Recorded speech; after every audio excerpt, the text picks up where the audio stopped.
single day. I'm gonna make something great. Hello everyone and welcome to another edition of Hope Base, a place where we share stories of people who have survived one form of abuse or another in order to encourage those who are going through similar situations to find hope and strength to overcome their challenges. If you're an abuse survivor and you want to share your story with us, feel free to write in. Our email address is thehopebase@gmail.com. And in case you can't write your story, you can't type your story, you can send a voice note. I'll leave a WhatsApp link below where you can send in your voice notes. My name is God Center Bode. Before we go into the story for today, let's go for a quick commercial break. We'll be right back.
Welcome back.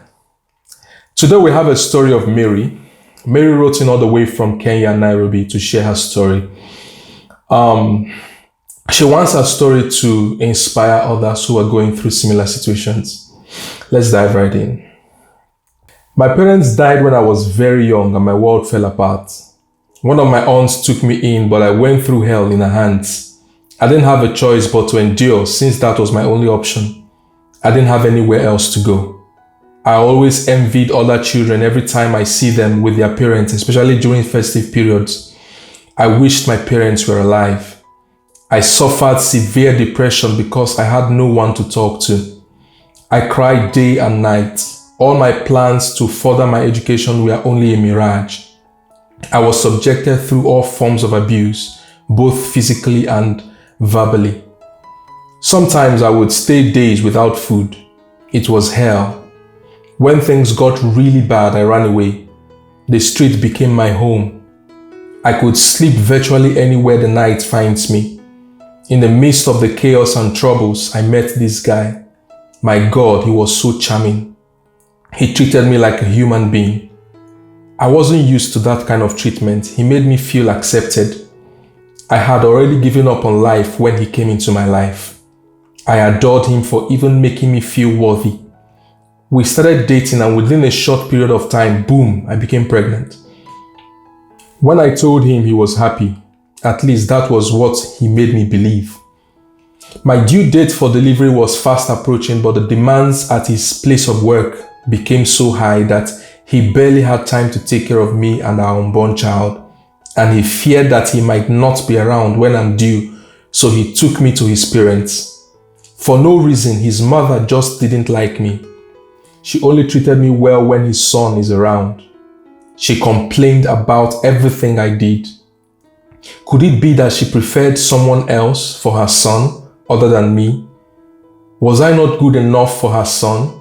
So many things ran through my head. I endured the maltreatment and never for once disrespected her. In spite of all, I knew I had to be strong for my baby. I remained strong till the last moment when labor kicked in. The contractions started and my mother-in-law couldn't even move a finger to at least check on me or help me sit upright. I was in so much pain. I almost bled to death when one of her friends knocked the door and found me crawling, and that's how I got rescued from that incident. After the birth of our son, I went back home to my husband. Just when I thought I had given him a son and brought joy to our home, he turned into a beast. He would call me names and give me slaps for reasons I don't know. Just when I thought my life had taken a turn for good, What I feared became my lot. Amidst the torture and abuse I was subjected to by my husband, I still endured and prayed that things would get better, but it never did. In all this, I kept asking myself, where did I go wrong? I thought he loved me, but it became obvious that he never did. He was only pretending. I stayed for a period of almost 2 years thinking I'm building my family. No woman ever wishes to have an incomplete home. A woman wants a man she can build an empire with, a man who will respect her and make her feel like a queen. I also didn't want my child to experience what I went through without parents, so I stayed. After 2 years, things became worse and I couldn't handle it anymore. I knew I had reached my breaking point and I needed to leave before authorities find dead bodies, my son and I. When I left, I started doing all kinds of odd jobs just to get by and provide for my son. I was helping people to wash their clothes. With that, I was able to start a new life. I promised myself that I would conquer all the obstacles. But just when I thought I had put my past behind me, it came calling again, and this time it was terrible. One Thursday morning, I was going about my daily hustle when I bumped into my ex. He was mad. He looked like he was ready to swallow me. Before I left, he had told me I would never find happiness, and this Thursday morning, he reminded me of that. Mary, I told you, you will never find happiness. No woman leaves me, most especially not you, he said. I knew what he was capable of, and God, I was shaking all over. He was holding a gallon of gasoline. Before I knew it, he opened it and threw it at me. Then he set me ablaze and ran away. Instantly, I went blind and started running. My body was in so much pain. Some eyewitnesses rescued me and rushed me to the hospital. 70% of my body got burned. As I'm writing this now, my left side is paralyzed. I got only one eye and one ear. I turned from a jewel to a monster. I was at the edge of losing it all. Several times I contemplated suicide, but anytime I looked at my son, I would see a reason to keep fighting. I also knew God has a reason as to why I didn't die from that incident. I'm not yet fully recovered mentally, but every day is a new day to be grateful to God for. Maybe God wanted me to be a testimony to someone else who have been in such a situation, or someone who feels like all is lost right now. When I hear people saying that life is hard, I tell them, look at me.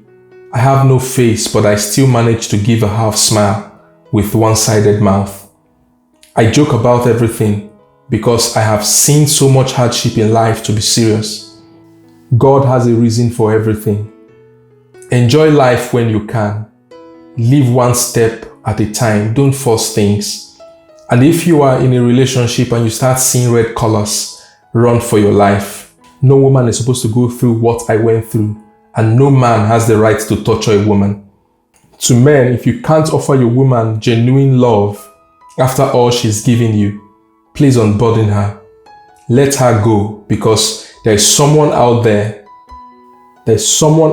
who is waiting to value her if you can't. I hope this inspires someone.